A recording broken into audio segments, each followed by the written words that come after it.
Hi team, welcome to day 3 of Wellness Week. How are we doing? Are we enjoying this glorious weather? Did we sleep better thanks to the breathing exercises you maybe did before bed? Let me know down below. So today we're talking about food.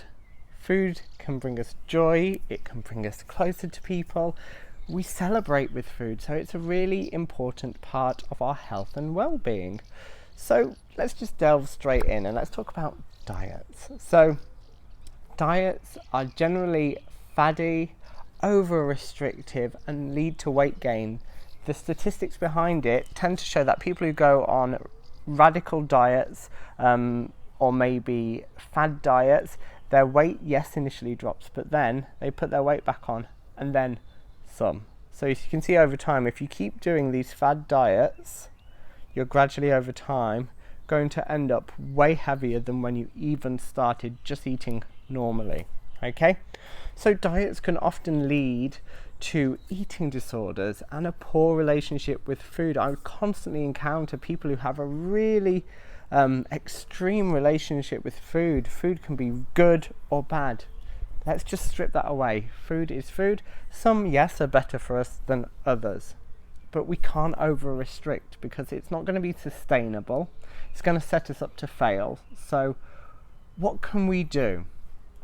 Well, the key word is balance.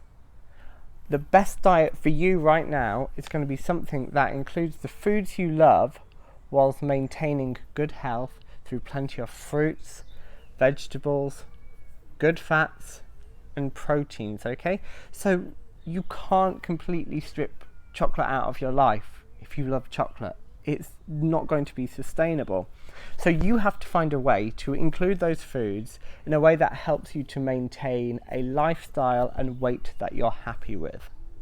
So one thing I would make sure is you're eating as much whole foods as you can. Now, whole foods, I don't mean, from health food shops that are just seeds, nuts, tofu, etc. Tofu's really good, by the way. I really enjoy tofu now. But what it means is food that is as close to nature as is possible. So a vegetable, I buy a carrot from the supermarket. It has been dug up, possibly washed, and then it's delivered to me, and then I can do what I want with it. Cheeky. But then I'm going to eat it. So it's not had anything added to it in its food journey. So thinking about stuff like yogurts. Natural yogurt is a whole food because it's basically come from the cow, had whatever cultures added to turn it into yogurt. Whereas if you consider a potentially flavoured yogurt, get my words out, a flavoured yogurt, it's going to have had flavourings added, it's going to have had sugar added, and all these things. So instantly we're adding to the natural product and we're adding calories to it. Whereas if I have natural yogurt, add my own fruit and my own, say, honey or maple syrup or even sugar, I can see how much is in that. I am in control. I think it's really important. Now, right now during lockdown, people are having possibly a better diet because they're cooking more, so there's less added sugar. If you compare a supermarket jar of tomato sauce to something you've produced yourself, the calorie difference can be massive because that's probably had a lot of additives and sugar added. Not all, but the majority have, to make it more palatable for the mass market. So try and eat as much natural food as you can. Okay, so fill your plate with as much fruit and vegetable as you can in a day and make sure it's varied. We're looking for a rainbow throughout the day, and it's not just me getting really camp, though this is rainbow coloured almost. But you just want that variety because you want that diversity of fruit and vegetables in your diet to make sure you have a diverse gut microbiome. Now, I'm not going to get all technical about that, but it's really important for us to eat a varied diet because they've shown the more varied the bacteria in our intestines, in our gut, the healthier we are, and there's a strong correlation between our mental health and our gut microbiome. And if we have more of a certain bacteria in our intestines, it has certain knock-on effects on our body. It is so interesting. If you are interested, go have a Google and it can have a massive effect. 2 things that many people neglect are good quality fats. Fats have been demonized for years, and they shouldn't have been. They are a key part of our diet. Now I'm using diet as in what we eat. If you think of the Mediterranean diet, they have some of the healthiest hearts. They eat oily fish from the sea. They eat plenty, a lot of olives, olive oil, all these things that are rich in really good nutrients that we need. So try and make sure we are having those good quality fats in your day. Nuts, seeds, the oils you cook with, try and get the best quality you can. Olive oils are good. Cold pressed rapeseeds are also really good. You've got your avocados. You've also got your oily fishes like mackerel. You've got salmon.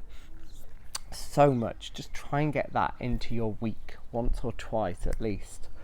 And finally, protein. Protein are the building blocks. They are what repair our body, our hair, our nails. So also, if you're exercising more, you need to make sure you're having that protein to help your body to repair the muscle damage that naturally happens when we exercise, and it's part of the process and how we get stronger.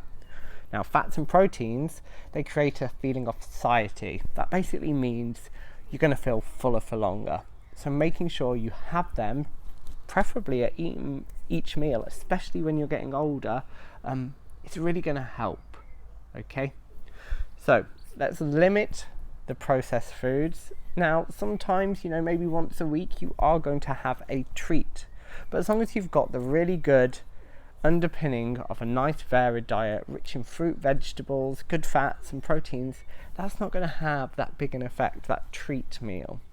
But again, let's try and keep away from food being good and bad, but we're going to talk about relationships with food on Saturday. So stay tuned for that. Now, calorie counting. Here's the deal, in my opinion, and it's just my opinion. Use it as a last resort. So tracking in MyFitnessPal or similar, use it as a last resort.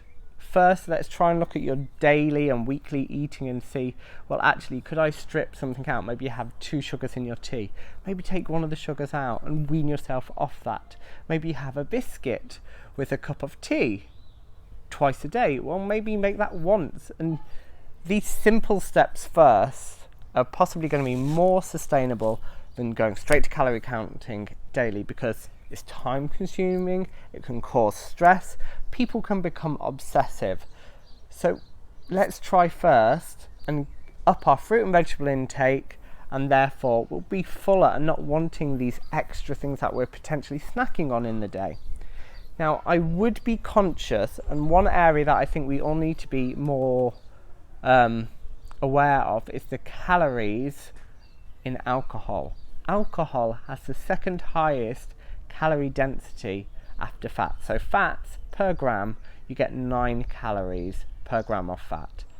Then you've got alcohol, which is 7 calories per gram of fat. So also these liquid calories aren't going to fill you up, and they're kind of empty calories. Now, yes, of course, once again, you enjoy a drink, that's fine, but balance. Think about balance, okay? And if you're like, oh, I can't eat this meal, I can't eat this, I can't eat this, yet you're still drinking lots, well, why don't you get the food right before you start worrying,